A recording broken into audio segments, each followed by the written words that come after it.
Chegamos na última rodada da fase de grupos da Copa Libertadores 2024, logo mais no Maracanã, às 9h30 da noite, o Fluminense recebe o Alianza Lima, tentando chegar a 14 pontos, buscando uma das melhores campanhas nesta primeira fase da Copa Libertadores. A partir de agora, seja muito bem-vindo a mais um pré-jogo aqui no canal do Lessa. Todas as informações de Fluminense e Alianza Lima você acompanha a partir de agora.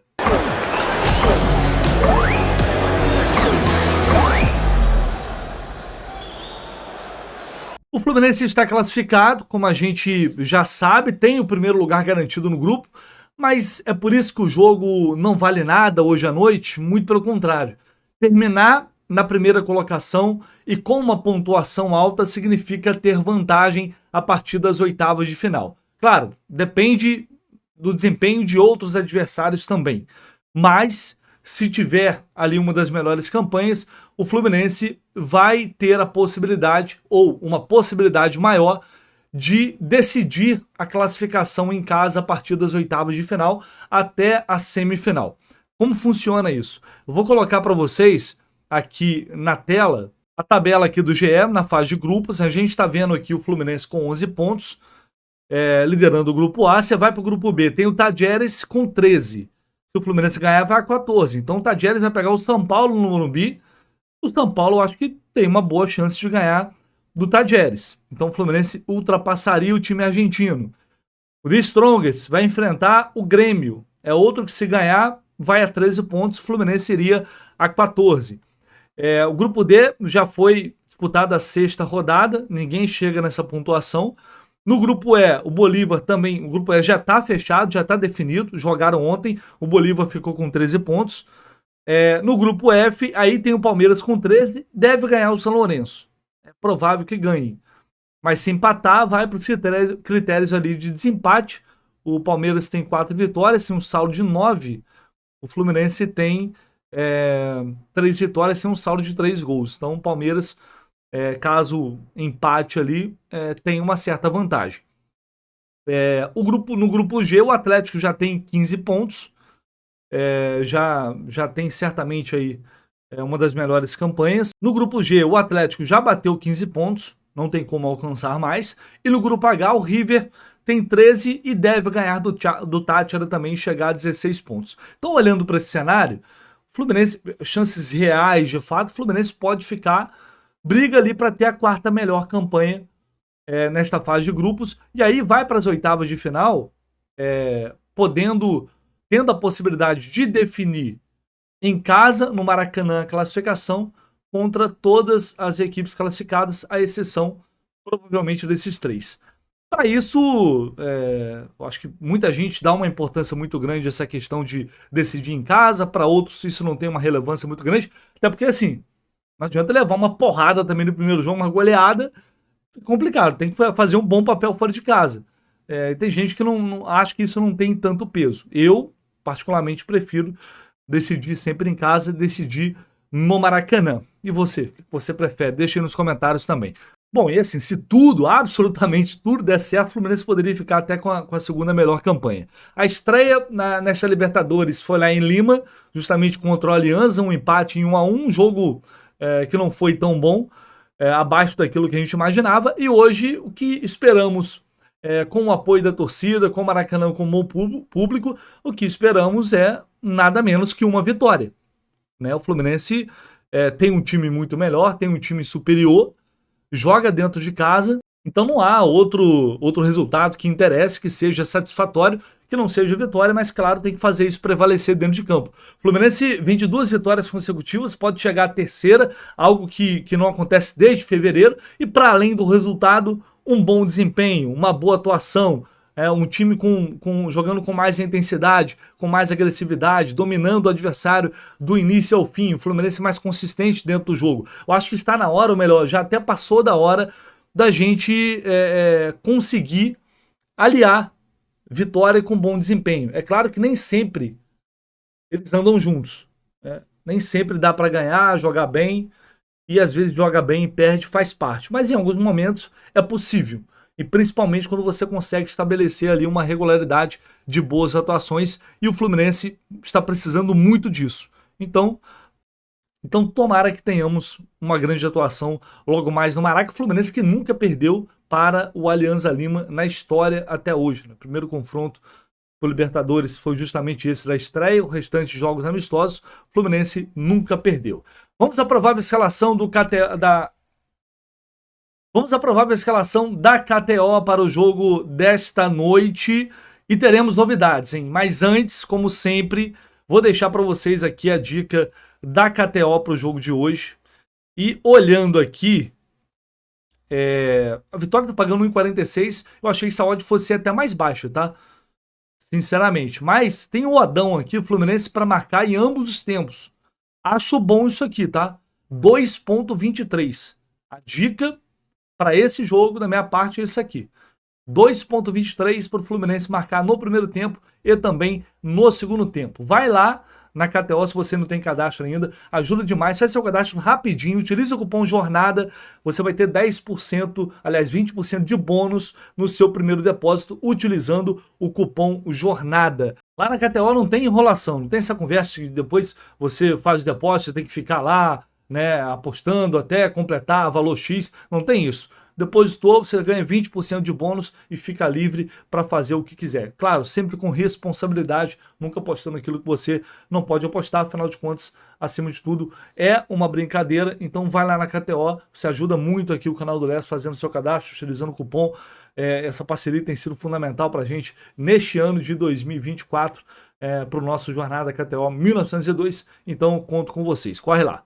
E aí o seguinte, o que temos de novidades para o jogo de hoje? A volta dos jogadores que estavam lesionados. Bom, a gente vai ter que aguardar a lista de relacionados para saber se todos irão para o jogo, mas todos estão liberados pelo departamento médico. Marlon, Samuel Xavier, Douglas Costa, Manuel, Marquinhos, todos recuperados. Ser relacionado ou não depende do Fernando Diniz, mas a tendência é essa de que todos vão para o jogo. E aí tem um alerta aqui importante. Fábio e Manuel estão pendurados para essa partida, tá? Então eles não podem levar cartão, porque senão ficariam fora do primeiro jogo das oitavas de final. E aí algumas novidades. Ontem um amigo José Elan informou que o Diniz testou na atividade de ontem um time com o John Kennedy em campo. E aí teríamos, depois de um bom tempo, de início pelo menos, a volta do 4-2-4. O Diniz escalando novamente um time super ofensivo. Com o John Kennedy não vai sair nenhum atacante a princípio. Não sairia nenhum atacante. O time jogaria com o John Kennedy e Germancano na frente. E na zaga, o Marlon foi testado. Então a gente pode ter mudanças no sistema defensivo e também no sistema ofensivo. Aliás, em todos os setores, porque tem que sair um jogador no meio de campo para entrar o John Kennedy. Se isso realmente se confirmar, porque também outra possibilidade seria o Diniz manter mais ou menos o time que vem atuando nesses últimos jogos, ali com o trio de ataque, campeão da Libertadores, com Keno, João Ares e Germancano, com Ganso, com Lima, com Martinelli, e aí a definir a dupla de zaga ali atuando ao lado do Felipe Melo. Mas vamos lá, tendo isso como base, essa escalação, com essas novidades, o Diniz realmente mudando, e eu acho que para esse jogo até surpreendendo, não esperava ele colocar o John Kennedy. A gente pode ter um time com Fábio, na lateral direita Marquinhos, voltando como lateral, caso o Samuel Xavier não tenha condições de começar o jogo, e aí na zaga Marlon com Felipe Melo e Marcelo na lateral esquerda. No meio de campo, com a entrada do John Kennedy, somente Martinelli com Ganso. Uma outra possibilidade seria com Fábio, Samuel Xavier voltando ao time, e aí não entrando o Felipe Melo, porque o Felipe ele vem numa sequência já, pode ser que ele seja poupado, tem jogo sábado. Não tem a necessidade de forçar, sinceramente nem acho que seja necessário pela situação. Então poderia jogar ali o Marlon ao lado do próprio Martinelli, com o Marcelo, e aí Alexander no meio ao lado do Ganso, e os 4 atacantes mantidos. Então são opções, claro, ele pode ir para a formação mais tradicional, que é o time que já está treinado. Fábio, aí poderia voltar o Marquinhos ali na lateral, se não der para o Samuel, Felipe Melo, Marlon e Marcelo, Martinelli, Lima ou Alexander e Ganso, com Keno, Ares e Germancano. Vamos aguardar para ver qual vai ser a definição do Diniz, mas acho interessante, primeiro, o Marlon começar. Ele começando o jogo mostra que realmente ele está recuperado, e vai ser interessante observar o Marlon agora, porque ele está numa fase de reta final de contrato e essa renovação ainda não foi definida. E ele terá a possibilidade de atuar ao lado do Thiago Silva, então isso certamente vai dar a ele uma motivação muito grande. E aí você tem a volta do John Kennedy para atuar ao lado do Cano. Isso pode ajudar o Cano ou, entre aspas, atrapalhar, porque o Cano não vem fazendo uma grande temporada até aqui, uma boa temporada. A entrada do John Kennedy ali pode ajudá-lo nesse sentido ou não? O Cano vai voltar mais com a presença do John Kennedy? Vai recuar mais, como ele tem feito até mais vezes nesta temporada? Com mais intensidade, pelo menos? Vai talvez recuar ali um pouco mais o Cano e deixar o John Kennedy um pouco mais adiantado, eles vão revezar. Enfim, vai ser interessante observar isso. Caso o Martinelli comece na zaga, o Alexander no meio. E aí somente ele e o Ganso, tendo que Keno e Arias recompor bastante, todo mundo recompor para não deixar o time desguarnecido. Ponto positivo, obviamente, mais poder ofensivo, em tese mais agressividade, com mais um finalizador na área, e aí pode aproveitar essas jogadas de bola aérea também. A gente certamente veria um Fluminense com uma tendência de atacar muito o Alianza Lima, de ter muita intensidade dentro desse jogo, caso essa escalação do John Kennedy seja confirmada. Acho que é um jogo ideal para isso, é um adversário que não tem tanta qualidade técnica, que não deve vir para cá para se expor muito, apesar de que o Alianza Lima ainda pode se classificar, mas não creio que eles vão vir para cá para marcar em cima, para marcar a série de bola, para ir para cima de qualquer jeito, não acho. Acho que o Alianza Lima vai buscar as bolas longas e contra-ataques. Então creio que seja um jogo de muita posse de bola para o Fluminense e por isso não me surpreenderia, aliás, até me surpreende neste momento, mas não acho nenhum absurdo essa opção caso o Diniz venha a confirmar. Vamos ver o que disse o Martinelli sobre esse jogo. Ontem ele falou lá no CT Carlos Castilho. A gente está classificado em primeiro, mas eu acho que quanto mais pontos a gente fizer melhor, que a gente tem a vantagem do jogo de volta, né? Depois no mata-mata. Não, sobre a pontuação a gente sabe, né? Eu acho que depois que você ganha um título, os adversários melhoram, então você tem que melhorar também. Eu acho que o nível nosso de cobrança do Diniz, a régua está mais alta. A gente tem que performar melhor do que o ano passado se a gente quiser ganhar novamente essa competição. Porque a gente sabe que é uma competição difícil e a gente tem um calendário difícil também, que é Brasileiro, Copa do Brasil e Libertadores. Então você tem que virar a chave muito rápido e às vezes em uma competição ou outra você acaba tendo algum deslize, mas a gente está se ajustando, estamos se encontrando na temporada e eu acredito que vamos fazer uma grande temporada ainda pela frente. Agora o Renan Reis, nosso laranja tricolor, com a análise do Alianza Lima, fazendo aqui um recorte dos gols que o Alianza Lima fez e levou também nesta Libertadores após ter enfrentado o Fluminense. Renan, com análises sempre muito completas. Chega aí, meu parceiro, o que a gente tem que tomar cuidado, erros que não podem ser cometidos, pontos fracos que devem ser explorados diante dos peruanos. Saudações tricolores aos amigos ligados aqui no nosso pré-jogo. E hoje vamos falar do Alianza Lima, o adversário do Fluminense, nessa rodada de Copa Libertadores da América. Vamos lá. Galera, depois de enfrentar o Fluminense naquela primeira rodada da fase de grupos da Copa Libertadores, o Alianza Lima entrou em campo mais 4 vezes e não venceu na competição. Foram 3 empates e 1 derrota. E hoje a gente vai fazer aqui um react para mostrar como que o Alianza Lima marcou os gols na Copa Libertadores e como eles sofreram. Só para a gente ter uma noção aí de como foi a caminhada do nosso adversário até aqui, para a gente ter uma noção também do que esperar na noite de hoje. Vamos dar uma olhadinha aqui, primeiro na fase ofensiva, como que o Alianza Lima marcou os seus gols. E a gente vai ver que o atacante Hernan Barcos, um velho conhecido da torcida aqui do futebol brasileiro, foi importante, porque ele foi o autor dos 2 gols do Alianza Lima na competição após aquele jogo contra o Fluminense. A gente viu ali primeiramente um gol de cabeça, e agora esse gol contra o Colo-Colo aí, que é loucura, né, pessoal? Como é que o cara faz um negócio desse? Coisa completamente bizarra, mas o Hernan Barcos estava ali para conferir. E nesse jogo contra o Colo-Colo, o Barcos marcou mais 2 gols, só que foram gols ali anulados pela arbitragem. Mas só para vocês perceberem como que o Barcos é importante nessa equipe. Ele marcou os gols ali contra o Cerro Porteño e contra o Colo-Colo, e marcou mais 2 gols contra o Colo-Colo nesse jogo. A gente vai ver ali, o primeiro estava impedido. Outra coisa importante, esse lance aqui é legal para a gente ver, que lá atrás, naquele primeiro pré-jogo que nós gravamos para falar sobre o Alianza Lima, nós falamos muito sobre esses passes de primeira em direção à profundidade que o Sebastian Rodrigues dá. É uma coisa, um padrão nos ataques do Aliança Lima. Então o Fluminense precisa tomar cuidado com esses passes em profundidade nas costas do lateral. Tá bem? A gente vai ver aqui, ó, não é por acaso, isso daqui é muito ensaiado. Sai o passe em profundidade nas costas do lateral, sai o cruzamento e o Hernan Barcos acaba finalizando ali. Mas esse atleta aqui estava impedido ali na hora do passe em profundidade. Então só para a gente entender aqui, ofensivamente o Aliança Lima depende muito do Hernan Barcos. É um jogador que já está em fase final de carreira, mas é perigoso na bola aérea, ele tem uma boa impulsão, tem uma boa altura e também é bom nesses lances aqui de ocupação da área adversária. Ele sabe ocupar bem a área, é um atacante muito experiente, então o Fluminense precisa tomar cuidado com o Hernan Barcos e com esses passes em profundidade do Sebastian Rodrigues que podem surpreender o sistema defensivo tricolor. Galera, defensivamente, o Aliança Lima tem muita dificuldade para marcar jogadas de bola aérea.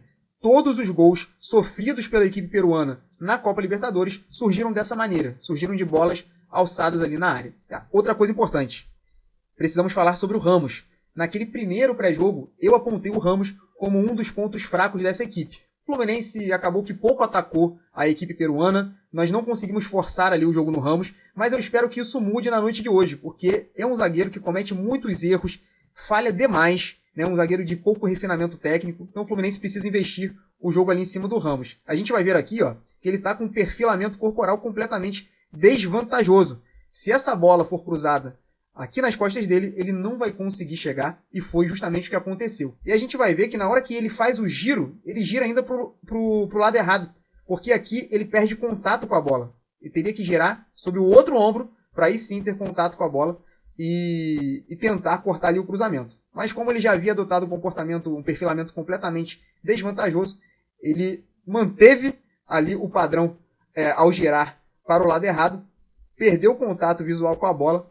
deu um pulinho ali sensacional, ó. A bola sobrou para o jogador do Cerro Porteño e saiu o gol. Aqui no outro jogo contra o Cerro Porteño, o Aliança Lima acabou levando um gol também de uma bola alçada na área.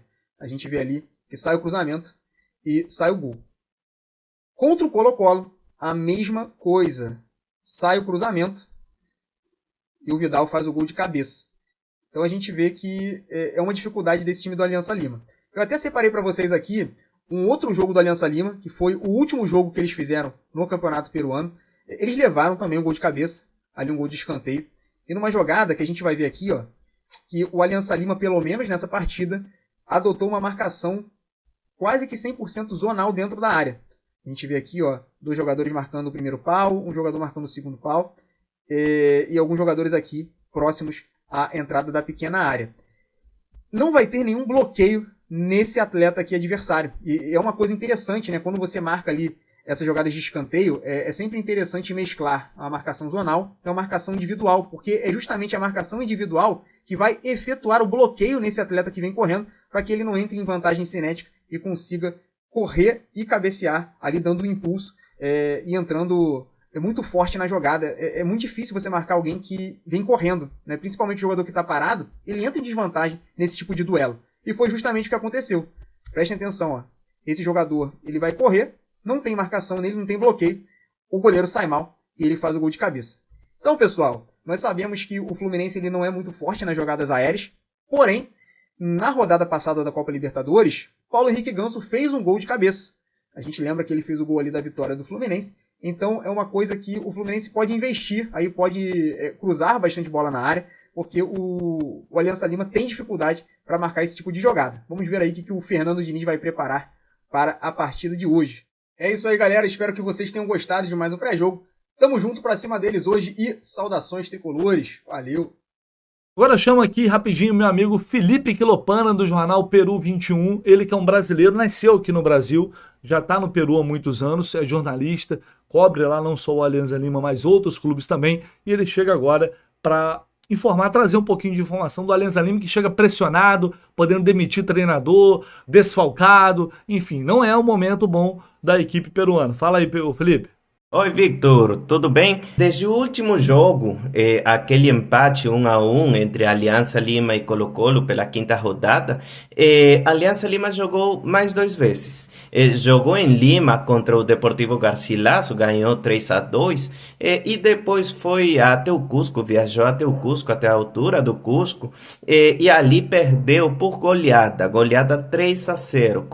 Com isso, com esse marcador, a Aliança Lima voltou de Cusco com um boato de despedida do técnico, né? Ele já estava sendo muito questionado. Vai ser o último jogo do Alejandro Restrepo, colombiano, no comando de Aliança Lima. A única forma, o único jeito que ele possa se manter no cargo é que ele consiga a classificação milagrosa ante Fluminense, né? Por exemplo, a vitória no Maracanã, que nunca aconteceu na história de Aliança Lima e eu acho que na história de qualquer outro time peruano. Então, o Alejandro Restrepo vai jogar a vida no Maracanã. E para isso, ele vai sair com tudo. Ele vai sair com tudo porque até pode ser a despedida dele, né? Então, não tem nada a perder metaforicamente, né? Mas, mesmo assim, ele vai ter três desfalques para esse jogo de hoje diante do Fluminense. Primeiro, por acumulações de cartões amarelos, o Sebastião Rodrigues, o camisa 10 de Aliança Lima, ele é o cérebro do equipo, né? O armador do equipo, e sem ele, a Aliança Lima vai sofrer muito. Agora, os outros 2 desfalques são por lesão. O Giovanni Ramos, defensor direito, e o Ângelo Campos, o goleiro titular de Aliança Lima. Agora, esse é o caso que mais preocupa dos 3. Por quê? Porque o goleiro reserva, o Franco Saravia, que talvez vai ser o titular agora contra o Fluminense, o menino está numa má fase, talvez a pior fase da carreira dele. O time que vai mandar o Alejandro Restrepo contra o Fluminense vai ser com Saravia no gol. Na defesa, linha de 3, Garcês, Zambrano e Freitas. No meio setor, Sanelato na ala direita, Castillo, Catriel, Arregui no meio, e pela ala esquerda, o Darrigo. E lá em cima, como centroavante, vai ter 2 caras, né? O Kevin Serna, que você deve lembrar bem do jogo de ida. Lembrando que o Hernan Barcos é o centroavante de Aliança Lima em melhor fase, em melhor momento. Mas a idade dele não está permitindo ele fazer aquele ida e volta, né? Como nos anos passados, né? Então, o Alejandro Restrepo, o técnico de Aliança Lima, sempre preferiu esse ano o Cecílio Waterman como titular. No finalzinho acabou cortando aí o vídeo do Felipe, ele ia fechar ali com a escalação, e acrescentando ao que ele iria falar, o Barcos, realmente, tanto que no primeiro jogo contra o Fluminense ele não foi titular, mas nesses últimos jogos ele vem sendo titular e até fazendo gols contra o Colo-Colo, como o Renan mostrou aí. Então pode ser que ele comece o jogo no Maracanã. Pra gente já fechar aqui a arbitragem no jogo de hoje, árbitro principal apita o jogo Esteban Ostojic do Uruguai, trio uruguaio, né, auxiliado pelo Nicolás Taran e pelo Pablo Larena. O VAR será o Leodan Gonzalez, também do Uruguai. O histórico dele, até o momento, apitando jogos do Fluminense, é o seguinte: são 6 jogos, 2 vitórias, 3 empates e 1 derrota. Ele apitou esse ano aquele empate 0-0 com o Cerro Porteño, e aí teve um lance polêmico. Aquele gol do Arias que foi anulado, vocês vão lembrar, a bola que supostamente bateu na mão dele, um lance muito duvidoso, muito complicado. Alguns ex-árbitros disseram que não foi falta, que o gol deveria ter sido validado, e o Esteban Ostojic resolveu anular aquele gol que poderia ter dado a vitória ao Fluminense lá no Paraguai. Ano passado ele apitou a goleada sobre o River Plate no Maracanã, 5-1. Tomara que venha mais uma dessa hoje, né? Que assim seja, portanto, que o Uruguai possa fazer um trabalho digno no Maracanã. Para a gente fechar aqui, transmissão da TV Globo e também pela ESPN, pelo Star Plus, você pode assistir o jogo por lá, mas o mais importante, deixa o áudio na nossa transmissão, na super transmissão do Jornada KTO 1902, como sempre, equipe completa no Maracanã, com 2 repórteres do lado de fora do estádio, entrevista coletiva, zona mista, pré-jogo começando a partir das 8 da noite. Essa transmissão com essa qualidade para você, torcedor tricolor, você só encontra no Jornada. Então, vem com a gente, estaremos ao vivo a partir das 8.